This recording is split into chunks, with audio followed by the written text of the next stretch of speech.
하나님의 말씀 창세기 29장 31절부터 30장 24절입니다.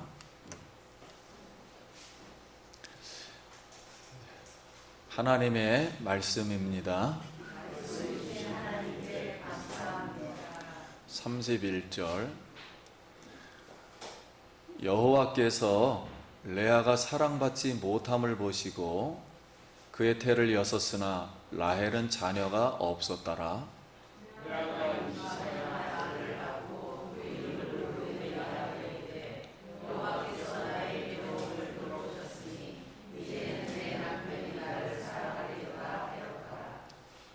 그가 다시 임신하여 아들을 낳고 이르되 여호와께서 내가 사랑받지 못함을 들으셨으므로 내게 이 아들도 주셨도다 하고 그의 이름을 시므온이라 하였으며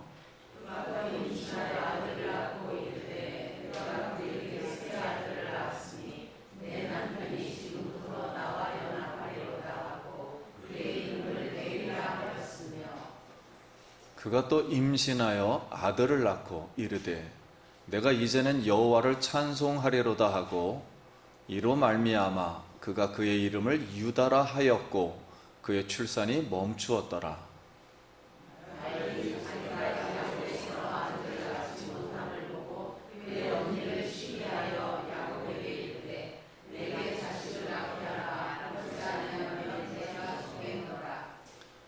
야곱이 라헬에게 성을 내어 이르되 그대를 임신하지 못하게 하시는 이는 하나님이시니 내가 하나님을 대신하겠느냐?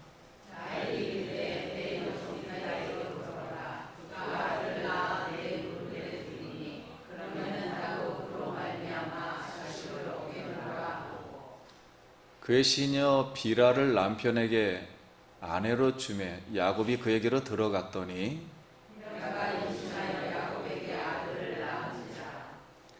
라헬이 이르되 하나님이 내 억울함을 푸시려고 내 호소를 들으사 내게 아들을 주셨다 하고 이로 말미암아 그의 이름을 단이라 하였으며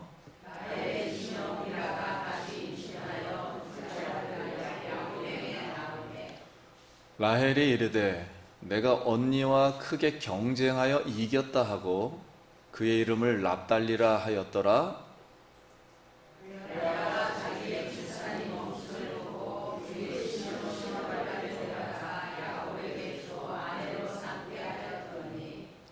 레아의 시녀 실바가 야곱에게 아들을 낳으매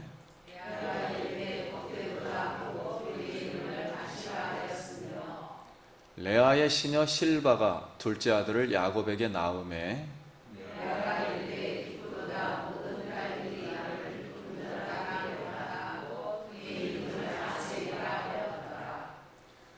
밀 거둘 때 르우벤이 나가서 들에서 합 한 채를 얻어 그의 어머니 레아에게 드렸더니 라헬이 레아에게 이르되 언니의 아들의 합 한 채를 청구하노라.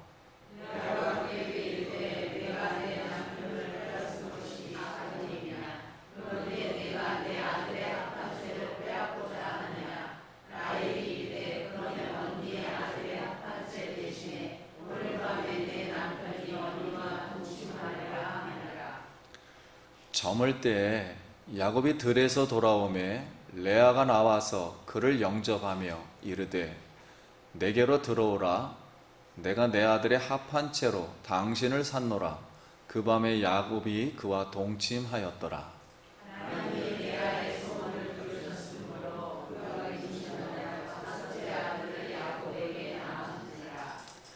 레아가 이르되 내가 내 시녀를 내 남편에게 주었으므로 하나님이 내게 그 값을 주셨다 하고 그의 이름을 이사가리라 하였으며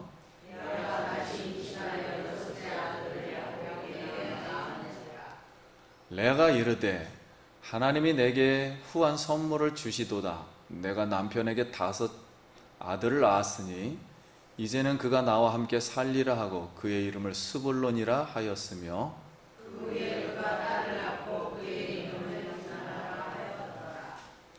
하나님이 라헬을 생각한지라 하나님이 그의 소원을 들으시고 그의 태를 여셨으므로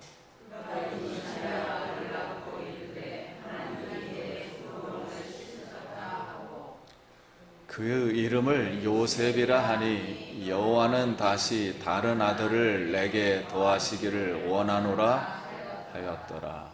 아멘. 할렐루야. 성도님 만나서 반갑습니다. 우리 한 번 더 인사하겠습니다. 한 주간 평안하셨습니까? 반갑습니다. 오늘 성도님 사랑하고 축복합니다. 하나님이 오늘 이곳에 우리와 함께 하시고 큰 은혜를 주시기를 기도드립니다. 자, 오늘 은혜 받을 말씀의 제목은 야곱의 아들들입니다.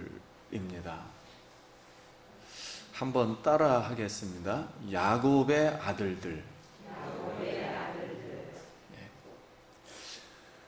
본문의 내용은 레아,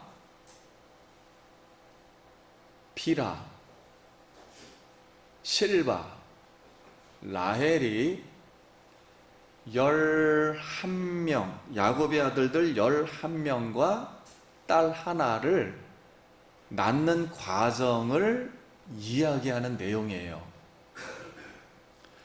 자, 우리에게 주는 교훈이 무엇일까요? 저는 두 가지를 말씀드리려고 합니다. 오늘 말씀은 우리 성도님들의 깊은 영적 통찰력이 필요합니다. 그래서 성령님의 조명으로 주의 집중해서 잘 들어보시길 바랍니다. 첫째는 야곱입니다. 야곱은 베델에서 하나님을 만나서 언약을 맺었어요. 말씀을 받은 하나님의 종이 되었다면 이제 하란에 와서 이제 지금 결혼한 상태죠. 먼저 야곱의 하나님 교회와 언약의 가정을 세우기 위해서 이 언약을 받은 이 말씀, 하나님, 이 하나님을 먼저 선포를 하고 선택을 해서 선포를 해야 하는데 성경은 기록하기를 라헬을 얻기 위하여 14년간 봉사계획을 맺었다. 이렇게 그것을 강조하고 있어요. 그게 무슨 의미인가요? 라헬을 얻기 위해서 14년간 봉사계획을 맺었다. 자, 오늘날 상황으로 이 내용을 한번 상황을 계산해 보겠습니다. 자, 총각이 처녀를 좋아하는데 처녀 아버지가 딸을 줄 테니 결혼 자금으로 한 달에 200만 원 번다고 했을 때 200만 원 곱하기 1년 12면 2,400만 원 2,400만 원 곱하기 14년이니까 3억 3,600만 원이에요. 그러니까 3억 3,600만 원을 딸을 줄 테니 당장 가져오라. 이렇게 계약을 맺는다면 성도님 아들 결혼시키겠습니까? 쉽지 않은 이야기예요. 한국도 혼수 문제로 결혼 후에도 가정이 깨지고 파괴되는 것을 우리가 자주 봅니다. 그나마 가장 좋은 나라는, 쉬운 나라는 5만 원짜리 반지 하나 끼고 목사님 댁 가서 성부와 성자와 성령의 이름으로 부부됨을 선포합니다. 그러면 그 용지 하나 등록하면 끝이에요. 아무것도 없는 상태에서 빈털터리를 서로 했기 때문에 문제될 것도 없고 미워할 것도 없고 아주 편해요. 야곱이 3억 3천만 원을 주고 지금 봉사 계약을 한 것은 성경이 말하고 하고 싶은 것은 문제가 있음을 시사하는 거예요. 어떤 문제가 발생할 수 있다는 것을 시사하는 겁니다. 여러분, 사랑을 하면 무조건 되고 예스, 문화라고 하면 무조건 오케이인가요? 야곱의 라헬 사랑은 한마디로 집착과 욕망입니다. 그렇다면 하나님은 야곱의 집착과 욕망을 어떻게 다루어 가실까요? 하나님의 입장에서. 하나님의 종은 말씀을 먼저 선포해야 되는데 14년간 봉사 계약이 야곱에게는 올가미가 된다는 말씀을 암시하고 있어요. 그러면 야곱을 통해서 우리에게 주는 교훈은 무엇인가요? 하는 거예요. 간단히 정리를 한다면 야곱이 말씀을 버렸어요. 아무튼 말씀을 버리면 하나님도 야곱을 잠시 버리신다는 거예요. 그러면 오늘날 우리에게는 우리도 지금 예수님과 언약을 맺었습니다.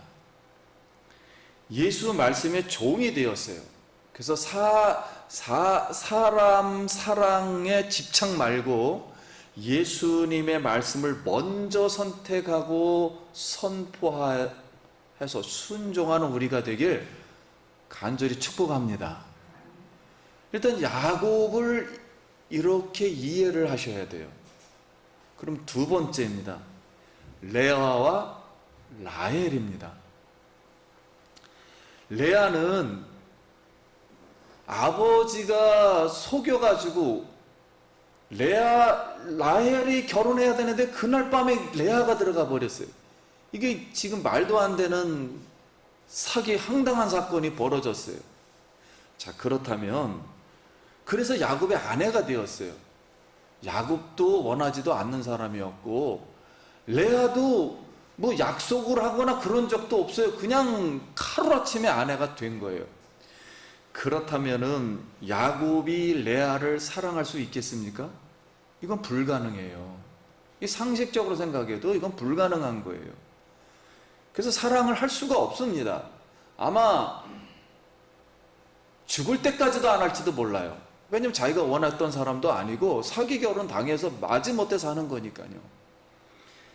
그런데 레아는 사랑받지 못할 걸 알면서 왜 동침했나요? 아버지 말씀 뿌리치고 안 들어가면 될 거 아니에요. 근데 왜 들어갔나요? 앞으로 아무튼 아내가 되었어요. 어떻게 살아야 하죠? 이게 괴롭습니다.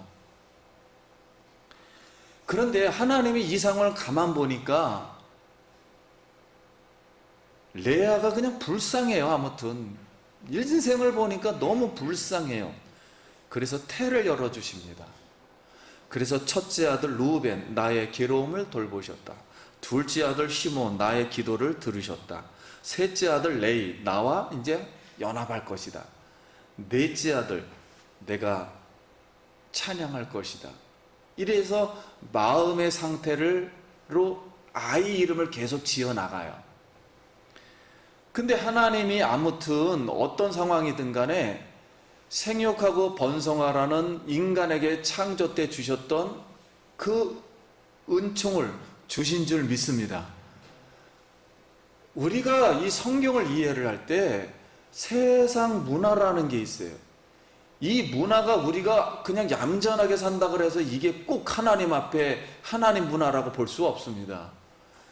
그냥 복을 주신 거예요. 태를 그냥 열어버렸어요. 그러면 라헬은 야곱에게 사랑을 엄청 받고 있습니다. 그런데 하나님이 임신을 못하게 했어요. 일부러 임신을 못하자 언니 레아를 미워하며 야곱에게 화를 냅니다. 내게 자식을 낳게 하라. 내게 자식을 낳게 하라. 못 낳으면 나는 죽어버리겠다. 이거 비난인가요? 협박인가요? 아무튼 여성 입장에서는 이렇게 됐어요.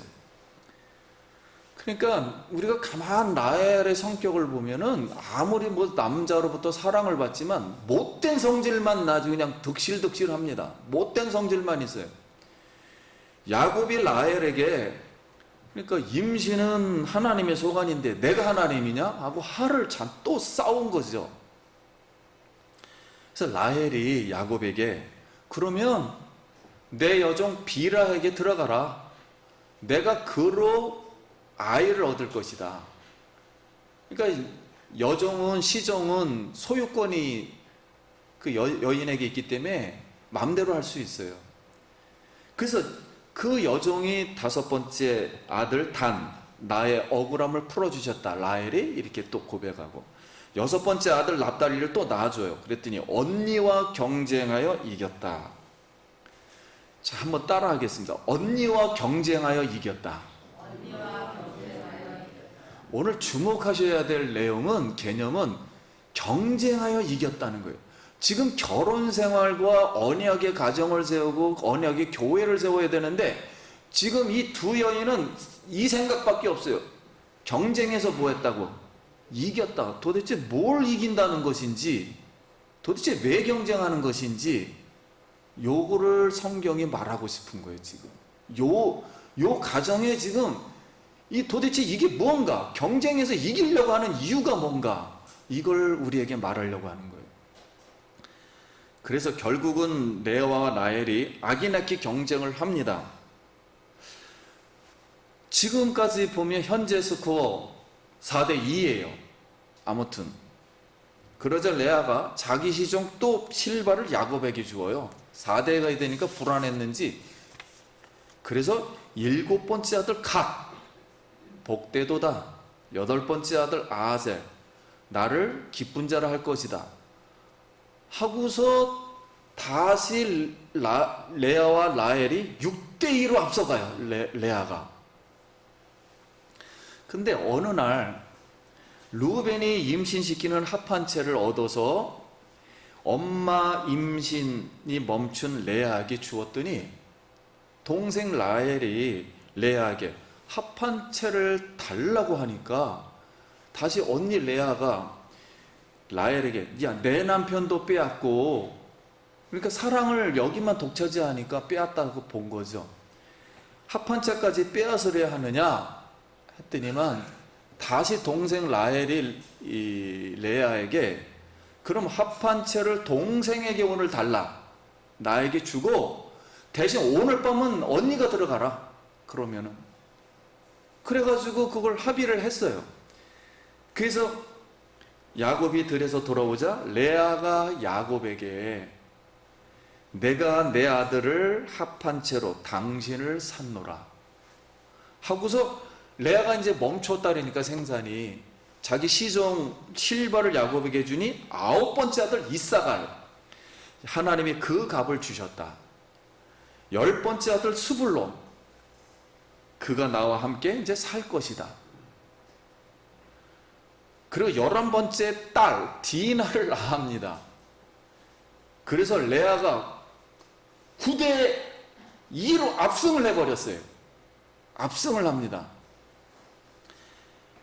그러니 이제 게임 끝난 거잖아요. 이제 9대1이니 뭐, 아무리 뭐 야곱이 사랑을 해줘도 애는 못 낳고 있고, 뭐 아이는 9대1로다 이제는, 그것도 여종이 난 거고. 자, 그래서 라헬이 이때 성질을 내려놓습니다. 이제 포기를 하는 거죠. 내가 뭔가 잘못했구나. 그리고 기도를 합니다. 그러면서, 하나님, 애 낳는 것이 이렇게 어렵군요. 부끄럽습니다. 애를 못 낳으니. 그러니 자비를 베풀어 내 몸으로 한 명이라도 좀 낳게 좀 해주세요 하고서 기도를 했더니, 하나님이 라헬을 불쌍히 여기시고 기억하시고 소원을 들으시고 태를 여셨어요. 그래서 라헬이, 하나님이 나의 부끄러움을 씻으셨구나 하고서 12번째 아들 요셉을 낳았어요. 그랬더니 라헬이, 하나님이 낳게 해주신 거 보니까 나도 앞으로 계속 더 낳게 해주실 수 있구나, 하나님 더 원합니다 라는 뜻으로 이름을 지었어요. 자, 이렇게 해서 아기 낳기 경쟁이 어떤 이런 가정이라는 곳에서 이 경쟁이 이제 끝났습니다. 자, 여기에서 야곱이 레아와 라헬에게 들은 말, 성경은 꼭 말을, 우리에게 무엇을 말하는 것을 설명하기 위해서 찝어서 말을 기록하는 거예요. 우리가 꼭 기억해야 될 두 단어가 있습니다. 레아에게는 무슨 말을 들었냐면 야곱이 내가 당신을 샀노라. 한번 따라하겠습니다. 내가 당신을 샀노라. 라헬에게는 내게 자식을 낳게 하라. 한번 따라하겠습니다. 내게 자식을 낳게 하라. 두 여인의 말을 들어보면 야곱은 고용된 사람이에요. 애를 낳기 위해 고용된 사람처럼 보여요. 아니 야곱이 너 내 애를 빨리 낳아줘. 내가 당신을 샀어. 이거 뭔 소리예요? 그럼 성도님께 한번 제가 본질적인 질문 하나를 한번 해볼게요. 여자는 왜 아이를 낳으려고 하는가요? 여자는 왜 애를 낳으려고 하는 건가요? 그냥 낳게 돼 있으니까 낳는 거예요? 레아와 라헬의 본성을 한번 보세요. 야곱을 아이 낳는 남편으로 고용된 모습이에요. 지금 야곱은 하나님과 언약을 맺어서 하나님 일해야 되는데 두 여인에게 고용이 돼버렸어요. 꼼짝 못해요 지금. 서로 아이를 낳아 결론은 이겨서 남편의 애정을 받고 남편을 소유해서 그럼 궁극적으로 사회적 안녕과 지위를 확보하고 얻으려는 욕망이 아닌가요? 여자 입장에서는? 여자가 애를 왜 낳으려고 합니까? 나도 여자다. 사회적 지위를 확보하고 내가 남편을 소유하고 나도 떳떳하게 살아갈 수 있다는 여성의 욕망이 있는 거죠. 그 속에. 그럼 우리가 성경 말씀 잠깐 한번 읽어보겠습니다. 잠언서 12장 4절 시작. 어진 여인은 그 지아비의 면류관이나 욕을 끼치는 여인은 그 지아비의 뼈가 썩은 같게 하느니라. 내가 다시는 여호와를 선포하지 아니하며 그의 이름으로 말하지 아니하리라 하면 나의 마음이 불붙는 것 같아서 골수에 사무치니 답답하여 견딜 수 없나이다. 자, 이 두 말씀을 가지고 지금 야곱은 하나님의 종으로 말씀을 먼저 선포하여 야곱의 하나님의 교회와 언약의 가정을 세워야 하는데 두 여인은 어떻게 됐든 결혼은 했는데 말씀에 안중도 없어요. 언약이라는 개념을 이해를 못하고 있는 거예요. 지금 야곱이 어떤 사람인지 이 가정을 어떻게 세워야 되는지를 전혀 이해를 못하고 있는 거예요. 그리고 인간의 그냥 일반적인 본능적으로 하는 거지. 애 낳아야 되고 사랑받아야 되고 뭐 지위 확보해야 되고 그게 틀렸다는 말이 아닙니다. 성경이 우리에게 무엇을 말하려고 하는가를 우리가 잘 깨달아야 돼요. 그래서 영적 통찰력이 필요해요. 오직 아이를 낳아 남편을 소화하여 사랑받고 자기 안녕과 지위를 확보하는 욕망이라는 곳만 존재한다는 거예요. 이 가정에 지금. 그럼 언약의 입장에서 하나님 입장에서는 레아와 라헬이 야곱에게 욕을 끼친 거죠. 왜냐하면 이 말씀이 선포되고 지금 뭔가 교회가 세워져야 되는데 그런 건 안 하고 있고 둘이서 싸우고만 있으니까 경쟁하고만 있으니까 야곱에게 욕을 끼친 거예요. 그러니 야곱의 뼈가 썩고 있으며 말씀을 선포하지 못해가지고 야곱의 뼈가 불에 타듯이 야곱의 지금 언약의 교회와 이 가정이 불타고 파괴되고 있다는 걸 말하려고 하는 거예요. 성경은 파괴되고 있는 거예요. 하나님 입장에서는. 그러면 성도님, 야곱의 이 어떤 인간적인 생각은, 원래 생각은 이랬죠. 나는 라헬하고만 결혼해가지고 애 몇 명이 낳을런지 모르지만 몇 명 낳아서 그냥 알콩달콩 그냥 별 이렇게 뭐 큰 부자는 뭐 생각하지는 않았을 거예요. 그냥 잘 살아봐야 되겠다 이런 생각을 했는데 느닷없이 사기 결혼 당행해서 레아가 생겼고 애도 그냥 갑자기 막 12명이 확 돼버리고 부인도 2명이 더 붙어가지고 4명이 돼버렸단 말이에요. 그러니까 자기가 원하던 가정과 인생이 안 해요. 이거는 어떻게 되다 보니까 이렇게 돼버렸어요. 그냥 그래서 막 어떤 가정이 생성됐는데 12명이라는 대가족이 돼버렸어요. 아내 4명에.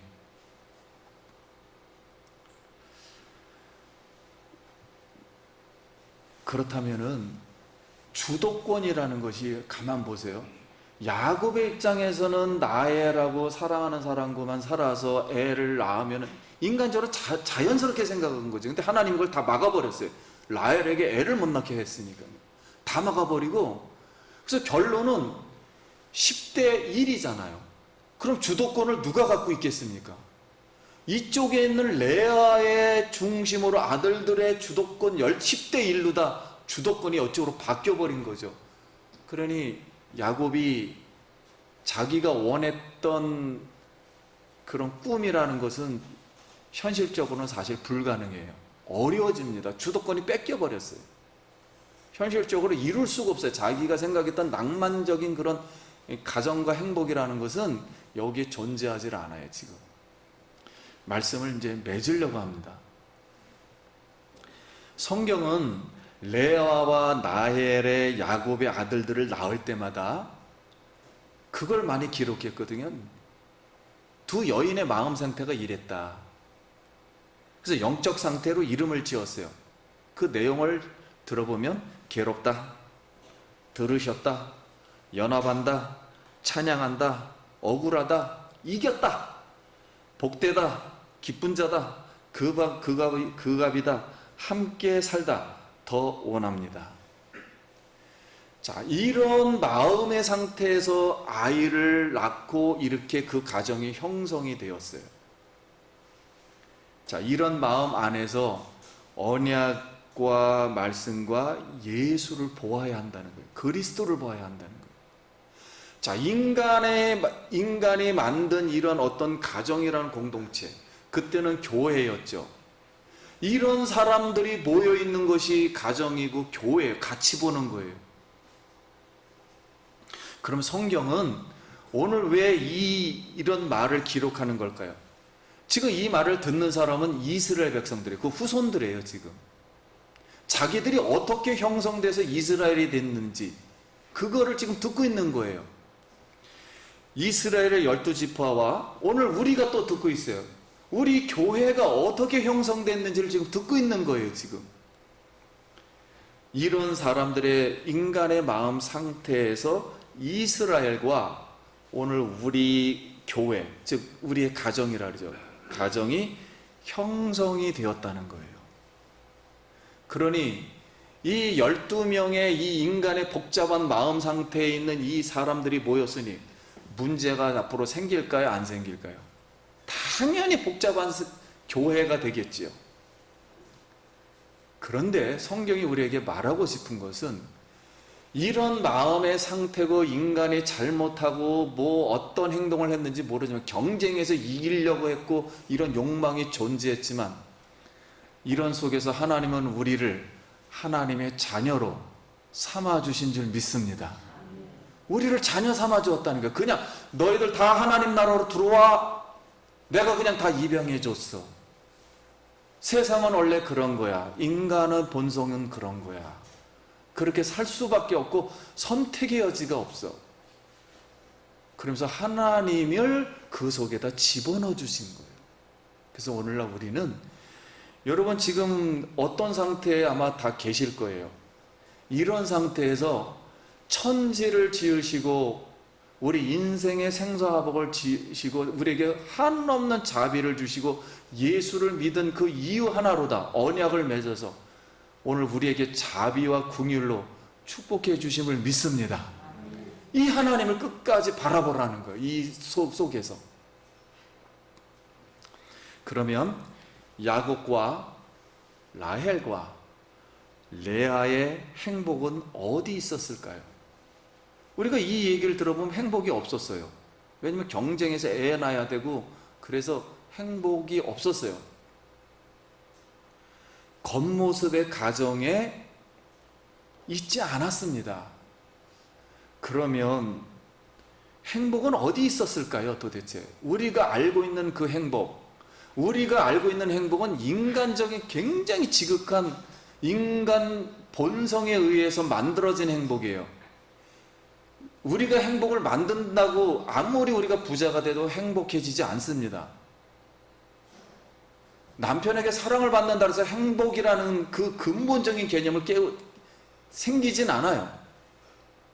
행복이라는 것은 하나님이 야곱에게 주셨던 그 하나님 자신, 즉 말씀과 언약 안에, 그리스도 안에, 즉 쉽게 말해 천국 안에 있음을 믿습니다. 바로 이 말씀 안에서 진정한 행복이라는 걸 찾아야지, 내가 행복을 만들어 놓고 하나님이 이렇게 주면 내가 행복할 것이라는 것은, 그 행복은 깨지게 되어 있습니다. 그 행복은 우리가 착각하고 있는 거예요. 물론 그때도 맛은 볼 수 있어요. 그러나 천국의 영원한 나라에 가서 맛볼 그 진정한 행복을 깨우치기 위한 약간의 맛배기예요. 그러므로 사랑하는 성도님, 레와 라헬은 자신의 안녕과 욕망으로 하나님의 교회와 언약을 불타게 하고 뼈를 썩게 했지만 하나님의 긍휼로 그런 우리를 자녀 삼아 주셨습니다. 오늘 우리는 예수 언약과 그리고 하나님의 말씀을 받은 백성으로서, 성령을 받은 백성으로서 성령 버리지 말길 바랍니다. 하나님 말씀을 등한시하지 말길 바랍니다. 진정한 천국의 행복이 무엇인지를 여기서 깨닫게 되는 거예요. 말씀을 보고 그 안에서 하나님을 볼 때 행복을 찾는 것이지, 내가 이렇게 앞으로 안정이 되고 돈을 많이 벌면 행복할 것이다, 집이 있으면 행복할 것이다, 이건 맛배기. 절대 행복하지 않아요. 인간의 본성이 편하지 않는 한, 죄가 있는 한 행복을 찾을 수가 없어요. 먼저 우리가 선택받고 먼저 하나님 말씀을 선포해서 순종하며 하나님 나라를 세우시기를 간절히 축원드립니다. 하나님이 생각하는 가정과 그 나라 같은 개념이에요. 가정과 그 나라, 교회 다 같은 개념이에요. 여기에서 하나님이 생각하는 그 나라와 가정, 그리고 그 교회를 우리가 깨닫고, 하나님이 우리 속에 오늘도 자비해서 우리를 여기에 불러주시고 성령을 오늘도 한없이 내려주심을 믿습니다. 여러분 용기 잃지 마시고 하나님 의지하기를 예수의 이름으로 축복합니다. 기도하겠습니다.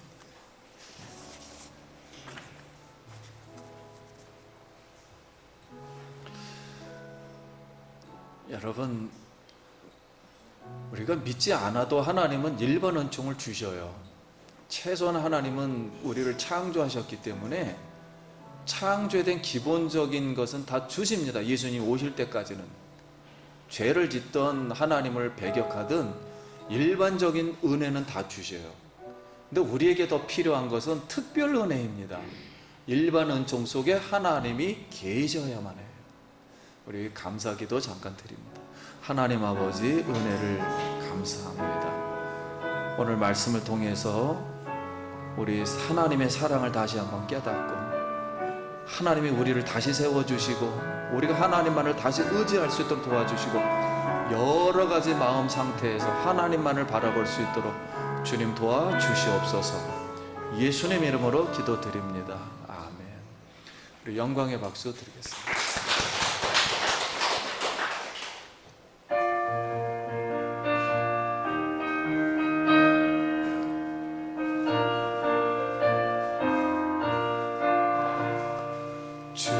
약속하신 말씀 위에서 영원토록 주를 찬송하리라. 소리 높여 주께 영광 돌리며 약속 믿고 굳게 서리라. 굳게 서리, 영원하신 말씀 위에 굳게 서리.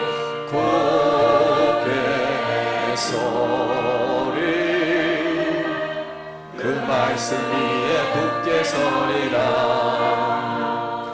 주님 약속 약속하신 말씀 위에서 세상 염려 내게 엄습할 때에 용감하게 힘써 싸워 이기며 약속 믿고 굳게 서리라. 굳게 서리 영원하신 말씀 위에 굳게 서리 굳게 서리 그 말씀 위에 굳게 서리라.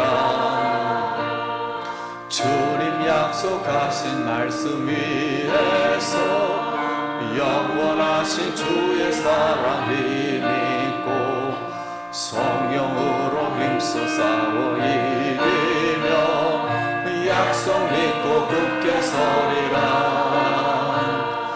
굳게 서리 영원하신 말씀 위에 굳게 서리 굳게 서리 그 말씀 위에 굳게 서리.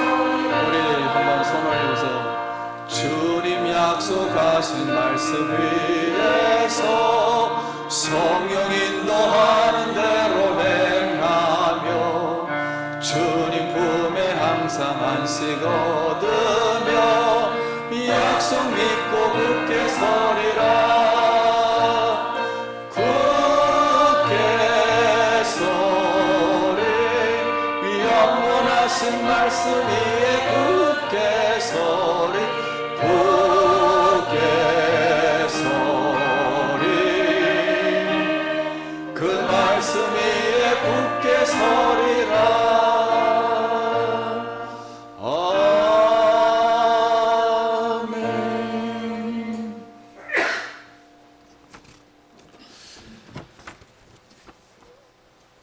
우리 성도님들 요새 코로나가 개인적으로 이렇게 많이 또 생기고 있습니다. 그래서 각자 다 주의해 주시고 교회에서도 막 자발적으로 서로 뭐 체크하고 다 쓰실 거 하시고 이렇게 코로나에 주의해 주시기를 이제 바랍니다.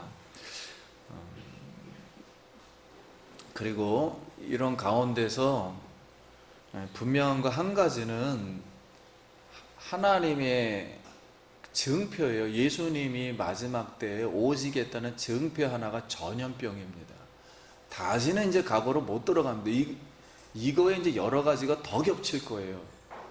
뭐 저도 걱정이 엄청 돼요. 제 자신부터도. 이제 뭐 지진부터 기근부터 전쟁부터 이거 정말 세상 망하나? 이거 지금 큰일 난데 이런 생각이 모든 사람에게 이제 엄청 들 거예요, 이제.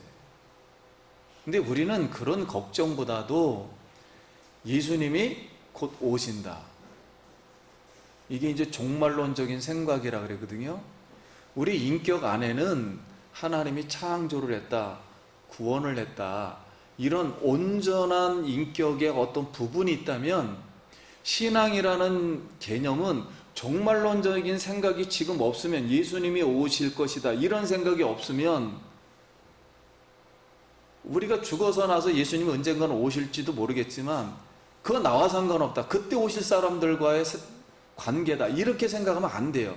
우리 영혼이라는 것은 온전하게 하나님 만든다는 것은 반드시 이 생각 속에 지금 예수님은 뭐한다? 오신다는 온전한 종말론적인 생각이 꽉 자리 잡아 있어야 이 인격이 하나님 받으실 만한 온전한 사람이 되는 것이지, 예수님이 오는 거는 앞으로 먼 미래에 있을 거다 이 생각이 없다면 그럼 예수님 만나고 나서도 예수님 이 땅에 안 오십니다 그런 거밖에 안 되잖아요. 예수님이 보실 때는. 그래서 이 영혼이라는 걸 이해를 하셔야 돼요. 영혼의 온전성. 그래서 반드시 더 기도하고 예수님이 오시구나, 나는 이제 예수님이 오실 때 예수님과 영원히 이렇게 천국을 준비해야 되구나, 이런 생각을 꼭 갖고 개인적인 신앙 이런 말씀 이런 거 잘 이렇게 하나님 의지하길 바랍니다. 언젠가 설교 말씀 더 드리겠습니다. 영혼이라는 게 무언가, 영혼의 온전성이 무언가.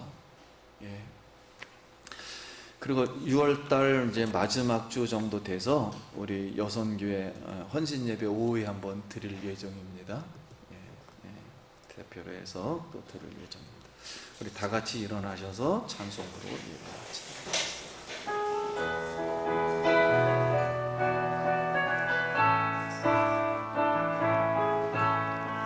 릴리 마을 그 숲속에서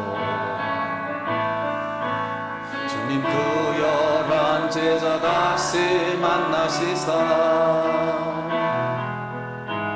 마지막 그들에게 말씀하시기를 너희들은 가라져 세상으로 가서 제자 삼으라 세상 모든 사람들을 세상 모든 영혼이 내게 달렸나니 가서 제자 삼으라 나의 길을 가르치라 내가 너희와 항상 함께 하리라.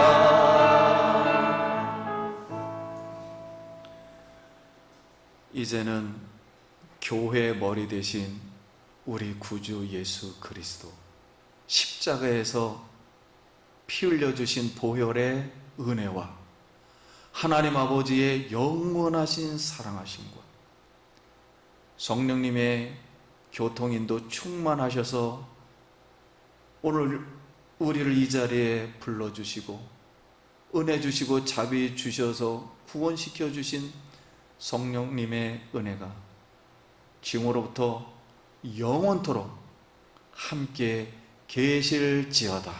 아멘.